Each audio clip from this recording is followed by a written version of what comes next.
Assalamualaikum warahmatullahi wabarakatuh. Perkenalkan, nama saya Dinastia Rahma, NPM C1 C019159. Di sini saya akan membuat video materi pembelajaran mata kuliah akuntansi keuangan lanjutan 1. Di sini saya menggunakan buku penerbit Salemba 4, seperti ini bukunya. Kita akan membahas materi dari bab 1, bab 2, bab 3, bab 4, bab 5, dan bab 6. Yuk, kita saksikan bersama-sama video materi pembelajaran dari saya. Baiklah, sekarang kita memasuki materi bab 6, yaitu tentang transaksi entitas induk dan entitas anak terhadap aset tetap. Masih berkaitan dengan penyusunan laporan keuangan konsolidasian setelah periode akuisisi, di mana terdapat transaksi yang berkaitan dengan aset tetap. Kalau pada bab 5 kemarin berhubungan dengan persediaan, penjualan, dan pemberian jasa. Sekarang kita memasuki transaksi yang berkaitannya dengan aset tetap yang melibatkan antara entitas induk dengan entitas anak, apakah dalam transaksi hulu atau transaksi hilir. Kemudian untuk materi bab 6, ini samping pembagiannya transaksi hulu dan hilir, maka pembagian berikutnya ada aset tetap. Ini ada dua jenis, yaitu aset tetap yang mengalami penyusutan dan aset tetap yang tidak disusutkan. Jadi nanti pengelompokannya kita bicara dulu untuk transaksi penjualan yang tidak disusut, misalnya seperti tanah. Nah, transaksi penjualan aset tetap antara entitas dalam satu kelompok usaha sering terlibat berbagai transaksi. Salah satunya adalah transaksi jual beli aset tetap. Aset tetap sebagai salah satu aset yang penting dalam mendukung operasional perusahaan sering kali diperoleh dari entitas induk, entitas anak, atau dari entitas lain yang juga entitas anak dari entitas induk yang sama. Transaksi antara entitas induk dan entitas anak itu dampak terhadap pencatatan entitas induk itu transaksi penjualan aset tetap antara entitas induk dan entitas anak dapat menghasilkan keuntungan atau kerugian. Keuntungan atau kerugian tersebut belum terrealisasi selama aset tersebut harus dimiliki oleh entitas anak atau entitas induk. Atas keuntungan atau kerugian belum terrealisasi tersebut, entitas induk harus membuat pencatatan. Jurnal yang harus dibuat oleh entitas induk dapat mengacu pada pembahasan di bab 5 kemarin. Dampak terhadap jurnal eliminasi seperti halnya dengan transaksi jual beli persediaan di bab 5, transaksi jual beli aset tetap antara entitas induk dan entitas anak juga harus dieliminasi dalam jangka penyusunan laporan keuangan konsolidasian. Dilihat dari sisi konsolidasi, aset tetap yang diperoleh entitas anak dari entitas induknya atau sebaliknya harus dicatat pada nilai perolehan dari pihak non-afiliasi. Dengan demikian, selama aset tetap tersebut masih digunakan oleh entitas anak, maka keuntungan atau kerugian diakui oleh entitas induk atau anak belum terrealisasi. Untuk penyusunan laporan keuangan konsolidasian, maka dibuat jurnal eliminasi atas keuntungan atau kerugian yang belum terrealisasi tersebut. Nah, transaksi penjualan aset tetap yang tidak disusutkan. Seringkali entitas induk terlibat pada transaksi penjualan tanah ketika ke entitas anak atau sebaliknya. Atau transaksi tersebut entitas induk membukukan keuntungan atau kerugian penjualan. Keuntungan atau kerugian tersebut belum terrealisasi jika tanah tersebut digunakan oleh entitas anak. Realisasi keuntungan atau kerugian penjualan tanah terjadi pada saat pelepasan tanah. Pelepasan tanah bisa terjadi karena penjualan, penghentian pengakuan, atau pertukaran.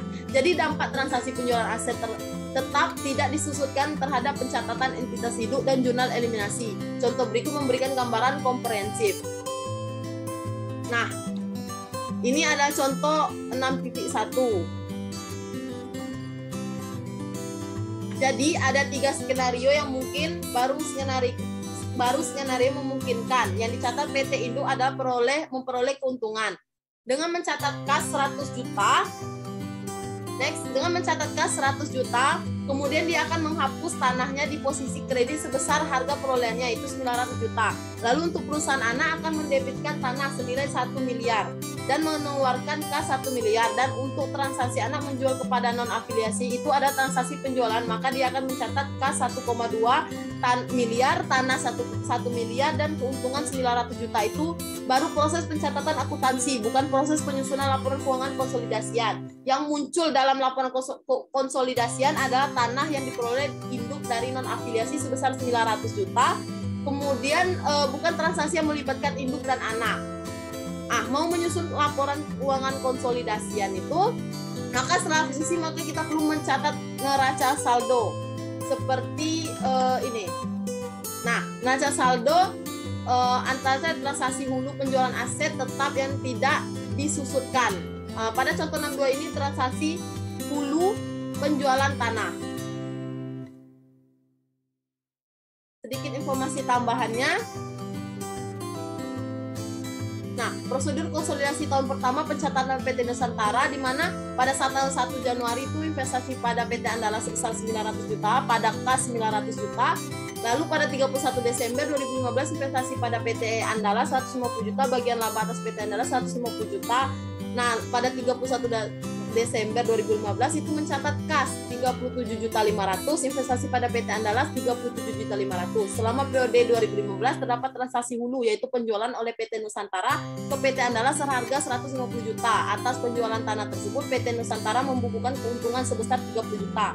Karena sampai dengan akhir periode 2015 tanah masih memiliki oleh PT Andalas, maka keuntungan atas penjualan tanah belum terrealisasi. PT Nusantara harus menangguhkan keuntungan tersebut secara penuh maupun pencatatan bagian laba atas entitas anak sebesar 30 juta pada investasi pada anak PT Andalas sebesar 30 juta pada kredit.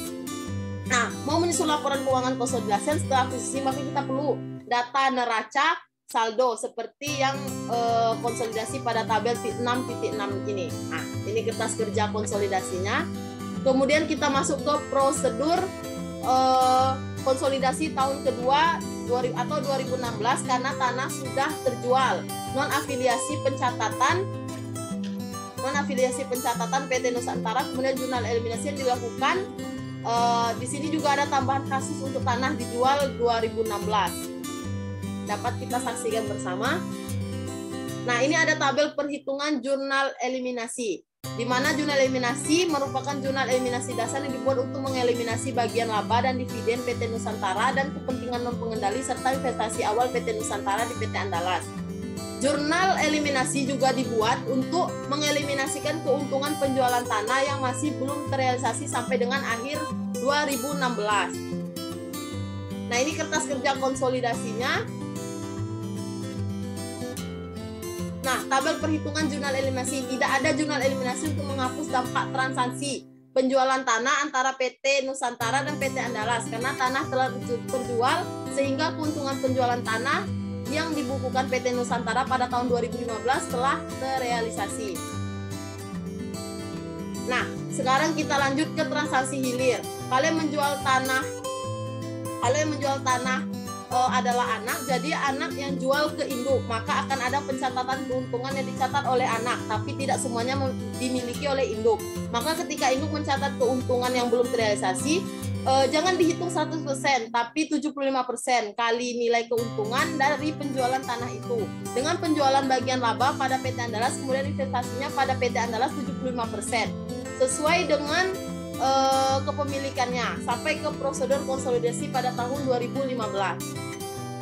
Nah, prosedur konsolidasi tahun pertama itu di mana tahun pertama 2015 PT Pencatatan PT Nusantara mencatat investasi di PT Andalas dengan menggunakan metode ekuitas. Maka pencatatan yang dibuatnya adalah 1 Januari investasi PT Andalas pada kas. Lalu pada 31 Desember. Nah, ingat selama periode 2015 terdapat transaksi hulu, yaitu penjualan tanah oleh PT Andalas ke PT Nusantara pada harga 70 juta. Pada harga 70 juta, tanah masih dimiliki oleh PT Nusantara. Nah, kepemilikannya yaitu 75%. Jadi dapatlah kita buat bagian laba atas PT Andalas itu 115 juta pada investasi pada PT Andalas sebesar 15 juta. Selanjutnya itu ada tabel perhitungan jurnal eliminasi. Jurnal eliminasi merupakan jurnal eliminasi dasar yang terbuat dari eliminasi bagian laba dividen PT Nusantara. Lalu tanah yang diperoleh oleh PT Nusantara dari PT Andalas belum terjual sampai akhir 2015, sehingga di sudut pandang konsolidasi keuntungan penjualan tanah PT Andalas harus dieliminasi. Maka jurnal eliminasinya yaitu pada keuntungan penjualan tanah pada tanah. Kertas kerja selanjutnya kita akan membahas tentang kertas kerja konsolidasinya. Nah, prosedur konsolidasi pada tahun kedua 2016, di mana untuk periode 2016 PT Andalas melaporkan perolehan laba bersih sebesar 250 juta dan mengumumkan pembagian dividen sebesar 100 juta. Tanah yang diperoleh PT Nusantara dan PT Andalas adalah PT periode 2015 masih memiliki PT Nusantara sampai periode. Maka pencatatan Nusantara pada tahun 2016, PT Nusantara mencatat investasinya, mencatat bagian PT Nusantara atas laba bersih PT Andalas, yaitu 250 juta dikali 75%. Dapatlah investasi pada PT Andalas sebesar 187.500 pada debit, bagian laba atas PT Andalas di kredit 180.500. Lalu mencatat bagian PT Nusantara atas dividen PT Andalas, dia itu 100 juta dikali 75%, sehingga dapatlah kas bertambah 75 juta pada investasi pada PT Andalas 75 juta. Tanah yang diperoleh dari PT Andalas pada tahun 2015 masih berada di PT Nusantara sampai akhir 2016, sehingga keuntungan dari penjualan tanah tersebut belum terrealisasi. Oleh karena itu tidak terdapat pencatatan yang harus dibuat oleh PT Nusantara. Nah, ini tabel perhitungan jurnal eliminasi. Selanjutnya ada kertas kerja konsolidasi 2015, sama seperti tadi. Baiklah, itu saja penjelasan dari saya. Apabila saya ada salah, saya mohon maaf. Apabila wabillahi taufik wal hidayah. Wassalamualaikum warahmatullahi wabarakatuh.